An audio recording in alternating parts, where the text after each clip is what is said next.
고용이 너무 좋았어요. 평균 수익률이 거의 90%의 그런 시점에서 미국이 금리 인하를 앞으로의 비트코인 전망을 어떻게 보고 계신가요? 네, 이번에 미국이 2년 만에 처음으로 금리를 내렸죠. 그래서 이제부터 본격적으로 금리 인하가 시작이 되는데, 금리 인하는 전통적으로 비트코인과 같은 위험 자산, 그리고 비트코인 동시에 상품 자산이기도 하죠. 이런 위험 자산, 상품 자산에게 굉장히 유리한 환경을 제공해 줍니다. 금리가 내려가면 사람들이 당연히 은행에 돈을 안 맡겨두려고 하겠죠.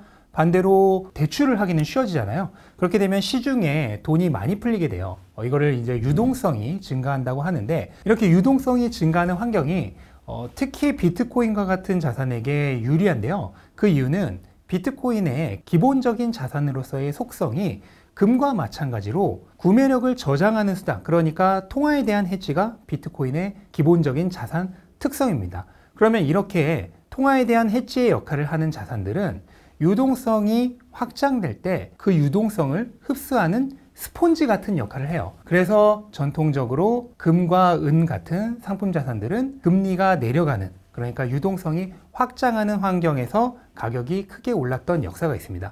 비트코인은 금보다도 시가총액이 훨씬 낮죠.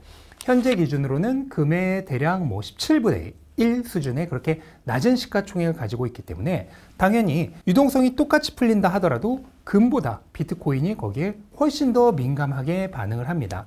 그래서 실제로 비트코인의 가격 차트를 보시면요, 글로벌 유동성의 10주 이전 차트와 비트코인 가격 차트가 거의 동일하게 움직이는 것을 확인할 수 있어요. 그거는 뭐냐면 유동성이 이렇게 확장됐다고 해서 그게 바로 비트코인 가격으로 가는 것은 아닙니다. 일정 시간이 지난 이후에 비트코인 가격에 영향을 주기 시작하는데요. 그 기간을 대략 10주 정도로 보고 있는 거예요. 그러면 글로벌 유동성이 최근에 어떻게 되었냐? 최근 10주 동안 글로벌 유동성이 약 5% 정도 증가를 했습니다.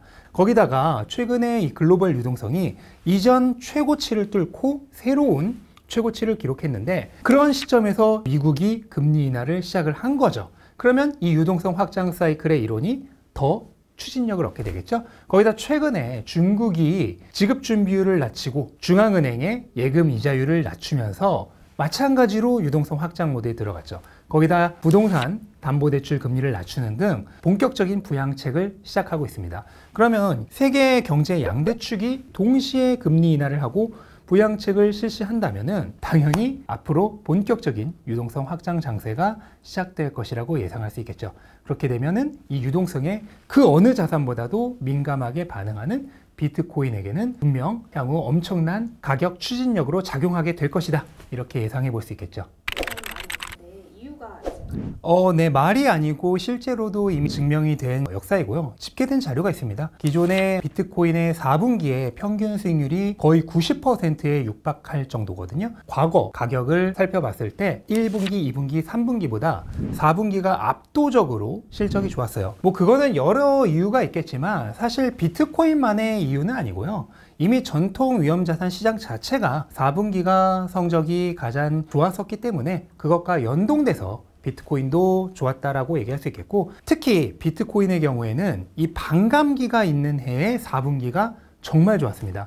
그래서 2016년에도 2020년에도 반감기가 있었던 해에는 비트코인은 4분기에 10월, 11월, 12월이 다 올랐던 역사가 있어요. 거기다 한 가지 더 추가하자면 비트코인도 주식시장과 똑같이 9월이 가장 안 좋은 달인데요. 이렇게 안 좋은 달인 9월에 상승세로 마감을 했을 경우에는 마찬가지로 10월, 11월, 12월이 모두 올랐던 역사가 있습니다. 그런데 이번에는 어떤가요? 이번 2024년은 반감기가 있었던 해죠. 그리고 9월이 상승으로 마감한 해요. 심지어 9월에 가장 좋았던 해입니다. 그렇다면 이번 4분기는 정말로 기대해 볼 수가 있는 거죠. 그런데 이렇게 촬영을 하고 있는 현재 시점 기준으로는 10월에 조금 가격이 안 좋은데요.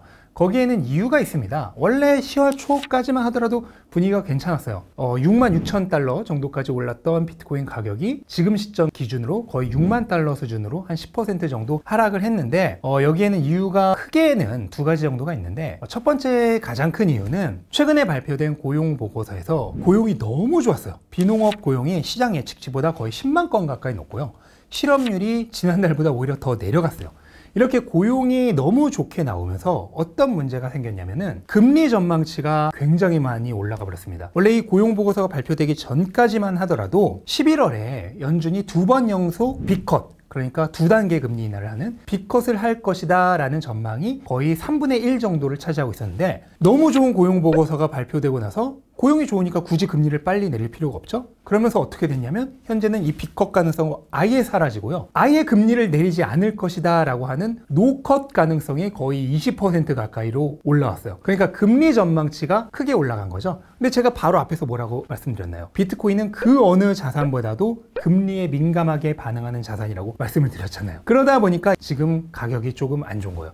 그런데 주식시장은 최근에 막 S&P가 신고가 경신하고 좋던데요? 라고 질문을 하실 수 있잖아요. 여기서 주식과 비트코인의 다른 특성이 나타나는데, 주식은 물론 유동성, 그러니까 금리도 중요하지만 그보다 더 중요한 게 경기입니다. 왜냐하면 주식의 핵심적인 자산 가치는 기업이 벌어들이는 현금 흐름이죠. 그러니까 경기가 안 좋으면 이 현금 흐름이 줄어들겠죠. 그러면 기업 가치가 하락합니다. 그래서 주식은 경기에 직접적인 영향을 받는다고 보시면 돼요. 반면 비트코인이나 뭐 금과 같은 상품 자산은 이런 현금 흐름 같은 특성이 없잖아요. 통화에 대한 해지 역할을 하는 자산이기 때문에 유동성에 직접적인 영향을 받습니다. 그래서 고용이 좋고 경기 침체 가능성이 내려갔다는 얘기는 금리 전망치는 높아졌지만 대신 그만큼 경기도 좋다는 뜻이에요. 그러니까 경기에 직접적인 영향을 받는 주식은 고용이 높고 금리 전망치가 올라간 것에 대해서 피해를 별로 보지 않죠. 반면에 비트코인과 같은 자산은 경기가 좀 좋아졌을지 몰라도 금리 전망치가 급등한 게 더 악영향을 받는 겁니다. 그래서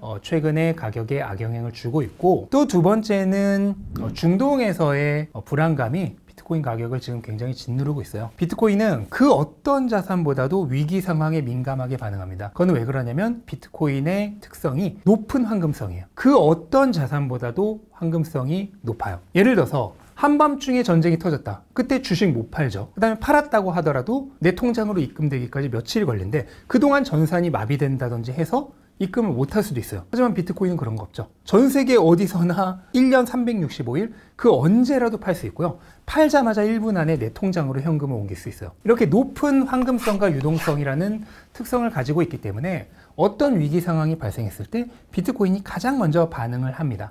여기서 반응한다는 건 대부분 가격이 하락한다는 거죠. 그러면 지금 중동에서 이스라엘이 이란에게 본격적으로 보복을 할 것이다 라는 전망이 막 오늘 내일 하고 있잖아요. 많은 투자자들이 지금 비트코인의 매도 버튼에 손을 올려두고 있는 것과 비슷한 상황이죠.